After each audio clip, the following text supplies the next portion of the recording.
बिस्मिल्लाहिर्रहमानिर्रहीम। अस्सलाम वालेकुम दोस्तों, कैसे हैं आप सब लोग? खैरियत से? उम्मीद करता हूं खैरियत से होंगे और मेरी वीडियो से कुछ ना कुछ लर्निंग कर रहे होंगे। आज इस वीडियो में बात करेंगे कि हम ओमान में बिजनेस करना चाहते हैं तो कंपनी कैसे सेटअप की जाए, कौन सी कंपनी सेटअप की जाए, कितनी कॉस्ट आएगी, वीजा कैसे लेना है, क्या प्रोसीजर है, सारे इसको हम डिटेल में डिस्कस करेंगे। तो वीडियो को अंत तक लाजमी देखिएगा ताकि आप लोगों को समझ आ सके कि आप लोगों के ओमान में बिजनेस करना कैसा है और कितनी कॉस्ट आपकी टोटल लगेगी, किस किस की जो है कितनी कॉस्ट होती है, वो भी इंशाल्लाह आने वाली वीडियोस में डिस्कस करेंगे।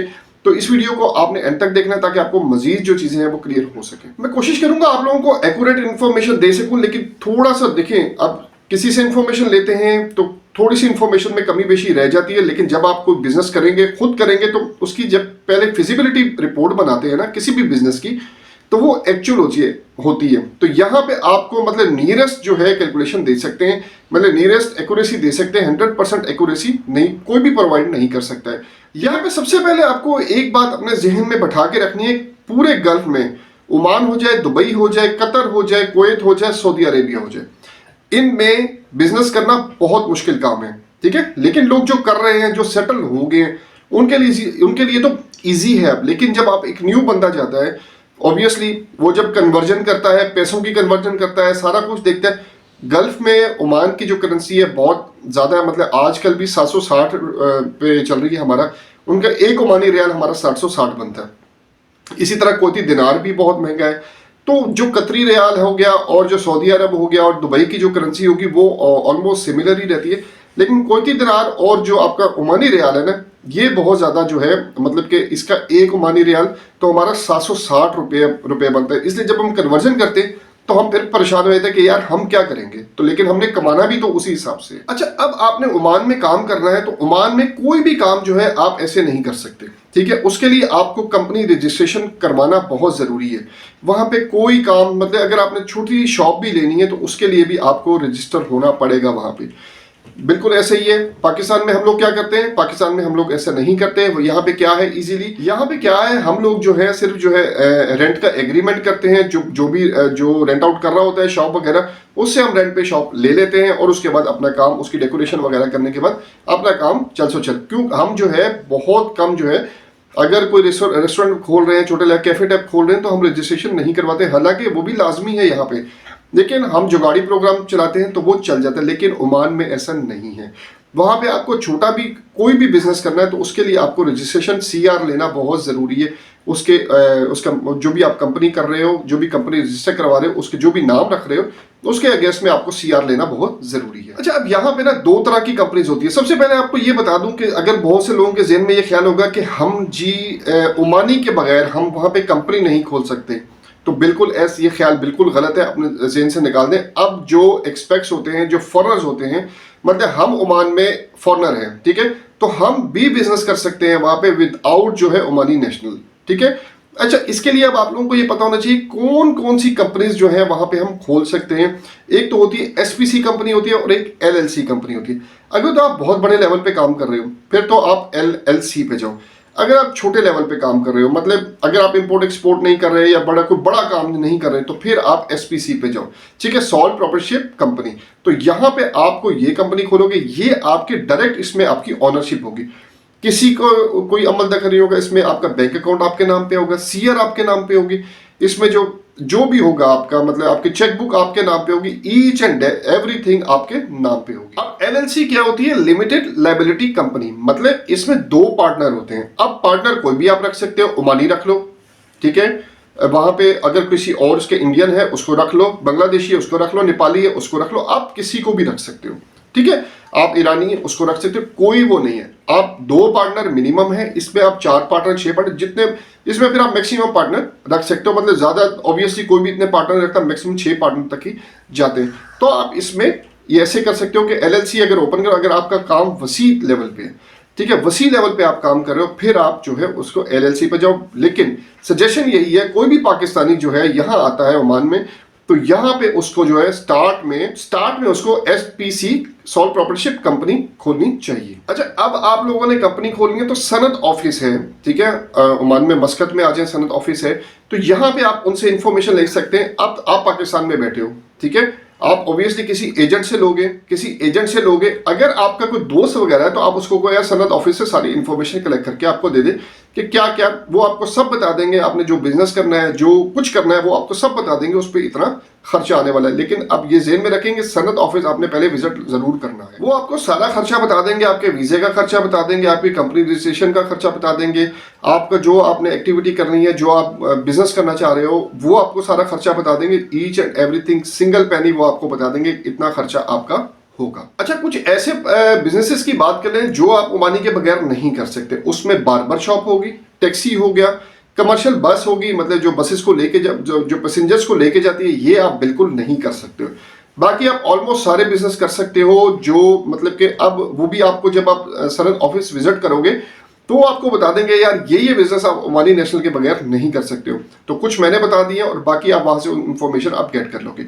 अब सबसे पहले आपने कंपनी रजिस्टर करवानी है। अच्छा, जब आपने कंपनी रजिस्टर करवानी है ना, तो आपने जितनी एक्टिविटीज हैं, मतलब जो भी बिजनेसेस हैं जो ओमानी नेशनल के बगैर हैं, वो आपने सारे रजिस्टर करवा देने हैं। ठीक है, क्यों? कल को हो सकता है हमारा एक बिजनेस से हम कहें नहीं हमने दूसरा बिजनेस करना है, उसमें कोई प्रॉब्लम नहीं है। आप जो हो उसका लाइसेंस लो, दूसरे बिजनेस का लाइसेंस लो, आप इजीली काम कर सकते हो, कोई उसमें प्रॉब्लम नहीं है। आपने कंपनी रजिस्टर करवाते हुए ये बात ज़हन में रखनी है, बहुत कम लोगों को पता है, ना कोई बताता है ना किसी को पता है। ठीक है, जब आपने, इसकी कोई एक्स्ट्रा फीस नहीं है, सबसे बड़ी बात ये इसकी एक्स्ट्रा फीस नहीं है कोई भी। आपने कंपनी रजिस्टर करवाते हुए, सीआर लेते हुए, आपने ये सारी जो भी आप बिजनेस करना चाहते हैं उनको सारों को आपने मेंशन कर देना है। फीस कोई नहीं है, फिर बता रहा हूँ, इसकी फीस 0 है। आप जब कर देंगे, हाँ, जब आप इस पे काम करने लगेंगे उस पर आपकी लाइसेंस फीस लेनी है। उस पर जो चार्जेस है वो नॉमिनल चार्जेस हैं। ये नहीं कि आपको हजारों रियाल देना है, नहीं, उसके नॉमिनल चार्ज है 20 रियाल होगा, 15, वो एक्टिविटी टू एक्टिविटी वेरी करता है। किसी के 10 है, किसी का 15 है, किसी के 20 है, किसी की 50 है, तो इस तरह वो वेरी करता है। कंपनी रजिस्ट्रेशन की फीस कितनी है? 80 है, 81 ओमानी रियाल है, तो यही फीस है। उसके बाद जो एक्टिविटीज है, जो भी आप उस पर बिजनेस करना चाहते हैं, उसकी सेपरेट, उसके लाइसेंस की सेपरेट फीस है। अच्छा, अब कंपनी रजिस्ट्रेशन के लिए आपको क्या किन किन चीजों की रिक्वायरमेंट है? आपको आपका पासपोर्ट की कॉपी चाहिए, आपको टेलीफोन नंबर चाहिए, आपका एक ईमेल एड्रेस होना चाहिए। आप जो भी आपका जो बंदा है एजेंट कर रहा है, तो आपने ये प्रोवाइड उसको करना है। अगर तो आप जो आपका दोस्त कर रहा है ओमान में बैठा हो, तो ये सारी चीजें उसको आपने भेज देनी है। उसके बाद आपने जमैका करवाना है और अपने जो भी कर रहे हैं एजेंट को दे देनी है, या ओमान में जो दोस्त है उसको भेज देनी है। उसके बाद आपका जो वीजा है वो प्रोसेस हो जाएगा, और जब आप यहाँ से जब आप वीजा लग जाएगा, आप ओमान पहुंचेंगे। ओमान पहुंचने के बाद आपको सबसे पहले मेडिकल टेस्ट करवाना होगा, मेडिकल वहां पे दोबारा होगा। उसके बाद आपको जो आपका जो रेजिडेंट कार्ड है, ओमानी रेजिडेंट कार्ड, वो आपको मिल जाएगा। अच्छा, मेडिकल जो करवाएंगे उसकी 11 ओमानी रियाल फीस है, और जो आपको रेजिडेंट कार्ड है ना, वो एक ही दिन में, सेम डे में आजकल मिल जाता है। इसके बाद आपने करना क्या है? आपने जब आपका रेजिडेंट कार्ड बन जाएगा, उसके बाद आपने एक जो शॉप है, जो भी आप करना चाह रहे हैं, उसके लिए ऑफिस है या शॉप है, उसका आपने रेंटल एग्रीमेंट तैयार करना है। अब रेंटल एग्रीमेंट तैयार क्यों करना है? क्योंकि हमने अपना बैंक अकाउंट भी ओपन करवाना है। उसके लिए हमारी रिक्वायरमेंट है, जब हमने अपना बैंक अकाउंट ओपन करवाना है, तो ये उसकी प्री रैक है। उसके बाद अब जो है बैंक अकाउंट में कितने दिन लगते हैं? बैंक अकाउंट ओपन होने में आपके 10 से 15 दिन, कहीं नहीं गए, इजीली 10 से 15 दिन लग जाते हैं, क्योंकि केवाईसी अपडेट होता है। उसकी रिक्वायरमेंट 10 to 15 डेज कर दी है। पहले हो जाता था सेम डे या 1-2 दिन में हो जाता, लेकिन अब 10 से 15 दिन, 20 दिन पे भी ये चली जाती है। अच्छा, अब यहाँ पे जो आपने शॉप लेनी है रेंट पे, तो उसको पे कैसे करना है? जो आपका जो ओनर होगा, उसको आपने जो है चेक की सूरत में पे करनी है, या जो जिस तरह वो कहेगा उस तरह करना है। अगर वो कहता है जी मुझे चेक की ही उसमें चाहिए, तो आपने उसको चेक ही उसमें पे करना है। वो वेट कर लेगा। अगर तो वो समझदार होगा, उसको पता होगा कि 10 से 15 दिन लगेंगे, इसके सब कुछ इसके नाम पे सारा कुछ, तो वो वेट कर लेगा। नॉर्मली जो है 1 मंथ या 2 मंथ चलते हैं, और जो किराया जो है इसका रेंट चलता है। अच्छा, अब थोड़ी शॉप की बात कर लें। शॉप का रेंट कितना होगा वहाँ पे?